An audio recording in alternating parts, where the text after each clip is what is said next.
रामकृष्ण हरी माऊली. प्रत्येक व्रताची एक कहाणी असते. म्हणजे आपण प्रत्येक व्रत झाल्यानंतर कहाणी वाचतो. तशीच अधिक महिन्याची सुद्धा एक कहाणी आहे. आणि अधिक महिन्याला धोंडा महिना देखील म्हटलं जातं. आणि या अधिक महिन्याचीच एक पौराणिक कथा आहे. तर ती कहाणी कोणती आहे? अधिक महिन्याची कथा ऐकल्यानंतर पुण्यप्राप्ती होते असं पौराणिक कथेत सांगितलं जातं.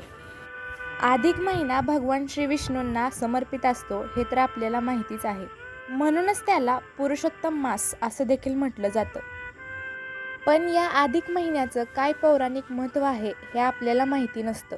एक दिवशी वनामध्ये अनेक ऋषी बसले होते आणि तेथे महर्षी वेदव्यास आले. ते म्हणाले, आता पुरुषोत्तम मास येणार आहे. या महिन्यात दान, पुण्य, स्नान अशी वेगवेगळी कामं करायची आहेत. ऋषीमुनींना आश्चर्य वाटले आणि ऋषीमुनींनी अधिक मासाची माहिती महर्षी वेदव्यास यांना विचारली.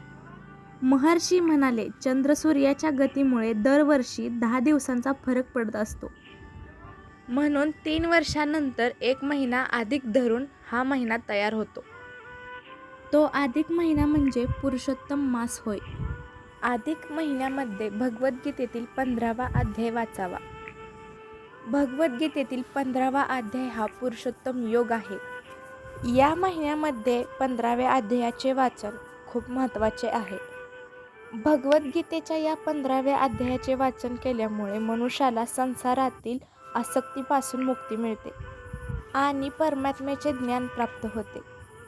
अधिक महिन्यामध्ये भगवद्गीतेतील 15व्या अध्यायाचे वाचन केल्यामुळे पितृदोष निवारण होते आणि अक्षय पुण्याची प्राप्ती होते असं मानलं जातं. ओम नमो भगवते वासुदेवाय नमः हा 12 अक्षरांचा मंत्र आहे. हा मंत्र खूप प्रभावशाली आणि शक्तिशाली आहे. तर या मंत्राचा जाप तुळशीसमोर बसून 108 वेळा केला पाहिजे असं सांगितलं जातं.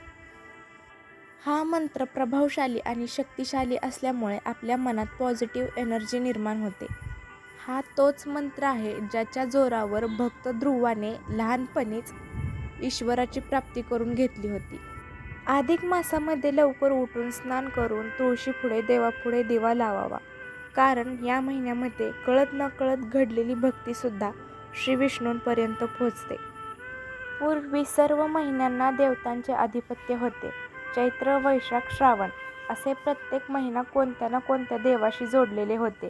पण अधिक महिना हा अतिरिक्त असल्यामुळे त्याला कोणताही देव मानत नव्हता. म्हणून श्री विष्णूंनी हा महिना स्वीकारला आणि अधिक मासाला पुरुषोत्तम मास असं नाव पडलं. भगवान विष्णूंनी या महिन्याला विशेष पुण्य दिले आणि सांगितले, या महिन्यात केलेले जप, तप, दान, व्रत यांचे फळ अनेक पटीने वाढेल आणि जो भक्त श्रद्धेने पूजा करेल त्याला विशेष कृपा मिळेल. म्हणून अधिक महिना तेव्हापासून पवित्र मानला जाऊ लागला. अधिक महिना चालू झाल्यापासून पंढरपुरात विठुरायाच्या दर्शनाला देखील खूप गर्दी वाढली आहे. चरण दर्शनासाठी असो किंवा मुखदर्शनासाठी भक्तांची गर्दी विठ्ठल मंदिरात खूप वाढली आहे.